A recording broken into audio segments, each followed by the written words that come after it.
Siapa Adam? Adam itu kan bukan sosok tubuh. Tapi Adam itu ruhku yang ditiupkan ke dalam tubuhnya Adam.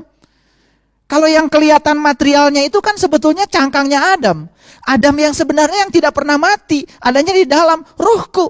Wakil Allah di dalam tubuh kecil ini.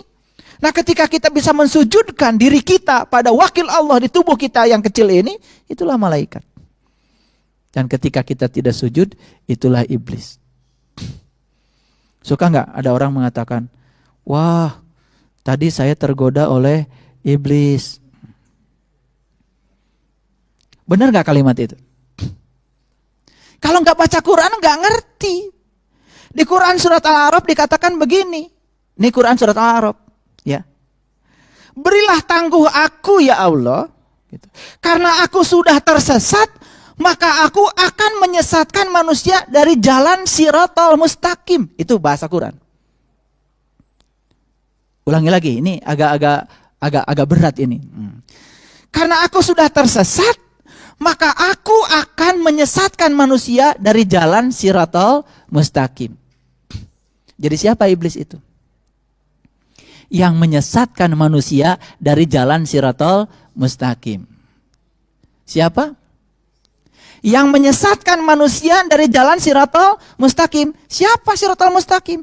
Jalannya orang-orang yang dapat nikmat. Jalannya para solihin, para syuhada, para sidikin, dan jalannya para nabi. Jadi iblis itu hanya goda sama orang yang soleh, syuhada, sidikin, dan para nabi.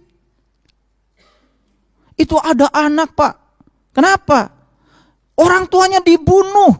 Terus dia itu, Pak, kegoda iblis. Bukan kegoda iblis. Dia sendiri iblisnya.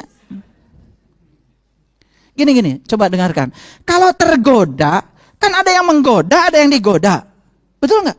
Sedangkan iblis di Quran udah janji, aku hanya akan menggoda untuk menyesatkan manusia dari jalan Shiratal Mustaqim. Itu bahasa Quran loh, Al-A'raf. Jadi iblis ini profesional. Dia itu hanya mengambil peran yang penting. Menggoda orang kalau mau lewat jalan Shiratal Mustaqim. Yang nggak lewat situ, dia sendiri iblisnya. Jadi maksud saya, bedakan yang tergoda iblis dengan yang jadi iblisnya. Kita sering tidak bisa membedakan. Kenapa? Saya tadi tergoda iblis, terus kenapa? Tadi saya marah-marah, loh kamu bukan tergoda iblis, kamu sendiri kan? Iblisnya, kata iblis, salah lagi saya. Gak ada urusan. Ngerti maksud saya? Jadi di Quran dikatakan, iblis itu ternyata, saya terkejut loh ketika baca Quran. Ternyata iblis itu ya mensertifikasi dirinya. Jadi dia itu sudah mengambil peran yang penting. Buat apa saya godain orang-orang yang kayak saya? Kata iblis gitu. Gak mempan. Kenapa? Gini. Kalau saya nyalakan korek api, dilemparkan sama api. Apa korek teriak-teriak? Ya enggak. Tapi kalau saya melemparkan binatang ke api, teriak-teriak. Karena dia tidak sejenis dengan api. Jadi yang tidak sejenis ketika disatukan pasti teriak. Yang sejenis satukan biasa aja. Ngerti maksud saya? Iya. Kata iblis, dia melakukan itu bukan digoda oleh aku. Kenapa? Oh, aku dengan dia sama. Nah, karena iblis itu profesional. Di Quran mengatakan, aku hanya akan menggoda manusia dari jalan yang lurus. Jadi kalau kalian sudah ada di jalan yang lurus, sudah dapat amal soleh, sudah jadi solihin, kemudian mencari-cari pembenaran untuk tidak melakukan amalannya, di situ iblis. Jadi iblis itu baru kelihatan perannya kalau ketemu dengan orang soleh. Kalau ketemu orang salah, dia udah sama dengan dia. Jadi apa kata iblis? Saya tidak menggoda dia kok. Kenapa? Loh, dia dengan saya tuh keluarga. Gitu. Cuman kita nggak ngerti. Makanya kalau cerita iblis kan langsung ngomongin iblis. Padahal di Quran iblis itu spesifik. Dia mengambil tugas yang spesifik. Yang nggak penting-penting nggak diambil. Iblis tuh hanya mengambil yang penting-penting aja. Kenapa? Dia juga ingin eksis kan? Ya. Buat apa kata iblis saya goda-godain orang yang sama dengan saya? Betul nggak? Saya akan godain orang yang baru ada perannya. Makanya yang digoda tuh para solihin, para syuhada, para sidikin, para nabi. Itu yang digoda. Di luar itu kata iblis sama. Sama dengan saya. Itu yang keempat. Yang kelima, dia mengaku ahli surga. Tapi yang dikumpulkan itu bahan-bahan neraka. Nah sekarang kalau ditanya surga itu surga. Di dalam Quran tuh nggak ada surga. Sekali lagi saya ingin katakan di Quran nggak ada surga. Di Quran tuh adanya jannah. Surga bukan bahasa Quran. Jannah itu taman. Taman. Tapi saat Nabi Muhammad ditanya, ya Rasulullah. Ketika ditanya malaikat Jibril, apa yang dimaksud dengan surga? Jawaban Rasulullah sederhana.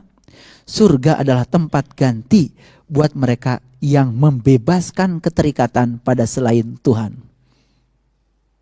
Jadi surga itu adalah sebuah kenikmatan saat kita membebaskan diri dari kemelekatan pada selain Tuhan. Kan sederhana, kalau gitu neraka apa? Neraka adalah tempat ganti yang diciptakan kita sendiri saat kita melekatkan dengan yang selain Tuhan.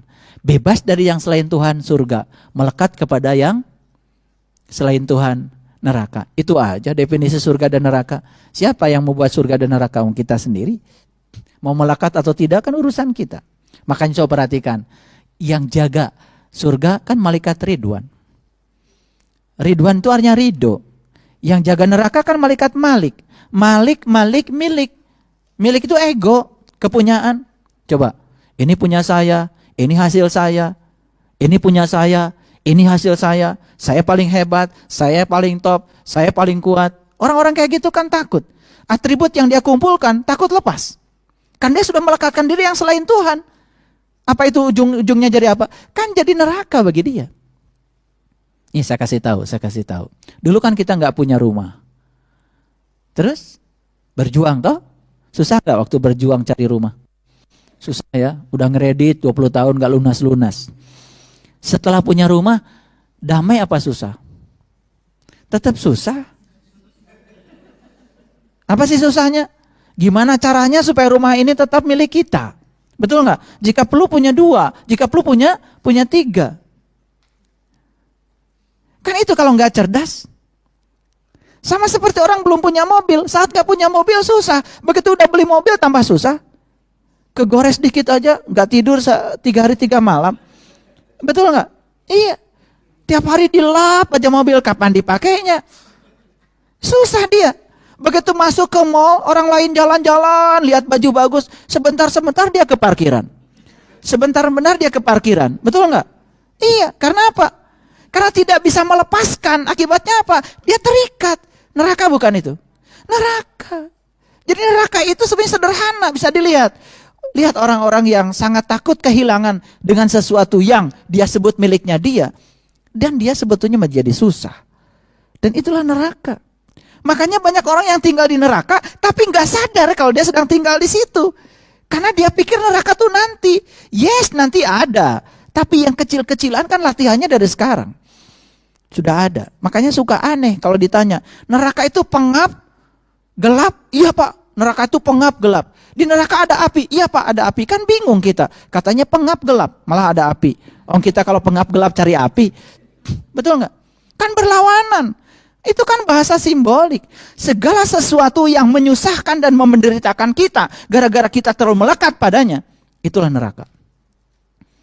Makanya malaikat dijaga oleh malaikat Malik. Malik itu